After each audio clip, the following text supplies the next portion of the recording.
श्री कृष्ण की रोचक कहानी वेदांत रस के माध्यम से आज हम देखेंगे कि भगवान श्री कृष्ण ने किस तरह नंद बाबा से जिद करके गाय चराने के लिए मना लिया। जब भगवान श्री कृष्ण जी 6 वर्ष के हो गए तो उन्होंने सोचा कि वो तो बड़े हो गए हैं और वो अब बछड़ा नहीं गाय चराएंगे। ये सोचकर भगवान श्री कृष्ण मैया यशोदा के पास गए और मैया से कहा कि मैया अब तो मैं बड़ा हो गया हूँ। मैया ने तब कहा, अच्छा लल्ला तुम बड़े हो गए हो तो बताओ अब क्या किया जाए। इस पर भगवान श्री कृष्ण ने कहा कि मैया अब मैं बड़ा हो गया हूँ तो अब से मैं बछड़ा नहीं चराऊंगा, अब से मैं गायों को चराऊंगा। अपने लल्ला श्री कृष्ण के इस प्यारी सी बात को सुनकर मैया हंस पड़ी और फिर मैया यशोदा ने कहा कि ठीक है, चरा लेना तुम गायों को, लेकिन एक बार अपने बाबा से पूछ लेना। भगवान श्री कृष्ण ने तुरंत बिन कुछ सोचे नंद बाबा के पास पहुंच जाते हैं तो उनसे कहते हैं कि बाबा अब से मैं बछड़ा नहीं गायों को चराऊंगा। तब नंद बाबा ने कृष्ण को समझाते हुए कहा कि देखो लल्ला तुम अभी बहुत छोटे हो इसलिए तुम अभी बछड़े ही चराओ।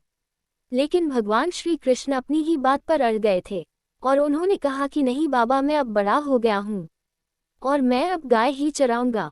जब नंद बाबा के बार बार मनाने के बाद भी नहीं माने तो नंद बाबा भगवान कृष्ण के जिद के सामने हार मान लिए और कहा कि ठीक है, तुम गायों को ही चराओ, लेकिन उससे पहले जाओ पंडित जी को बुलाकर लेकर आओ, वो गौचारण का शुभ मुहूर्त देखकर बता देंगे।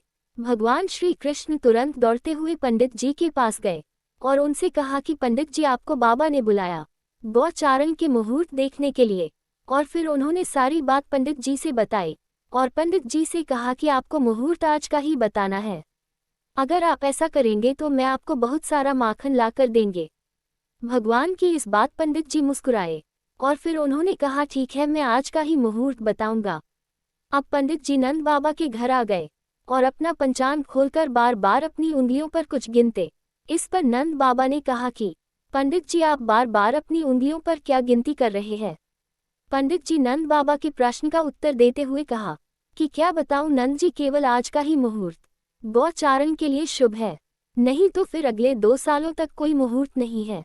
तब नंद बाबा ने सोच विचार करके भगवान श्री कृष्ण को गौचारण की स्वीकृति दे दी। कहते हैं न हमारे प्यारे भगवान जिस समय भी कोई कार्य करते हैं वही समय शुभ हो जाते हैं। नंद बाबा के आदेश के बाद उसी दिन से भगवान श्री कृष्ण ने गायों को चराना आरंभ कर दिया।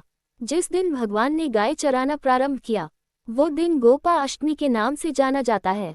अब भगवान श्री कृष्ण गौ चराने के लिए तैयार होने लगते हैं और मैया यशोदा उनका श्रृंगार कर रही है।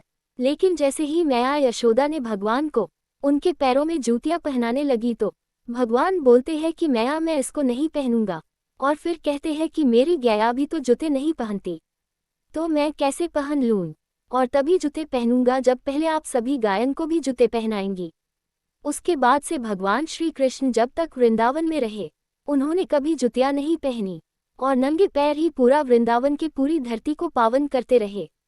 अब भगवान श्री कृष्ण भी अपने सखाओं संग गायों को चराने लगे, पांव ही निकल जाते। अब भगवान जहां गायों को चरा रहे थे वह वन सभी गायों के लिए हरा भरा हो गया है और अनेक प्रकार के रंग बिरंगे फूल पत्तियों वाला हो गया है। आगे आगे सभी गाय और पीछे अपनी मनमोहक बांसुरी बजाते भगवान श्री कृष्ण और बलराम जी तथा उनके पीछे भगवान श्री कृष्ण के यश गाते ग्वाल बाल थे।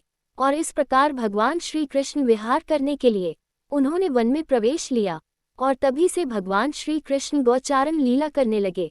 बोलो जय श्री कृष्णा। Folded hands.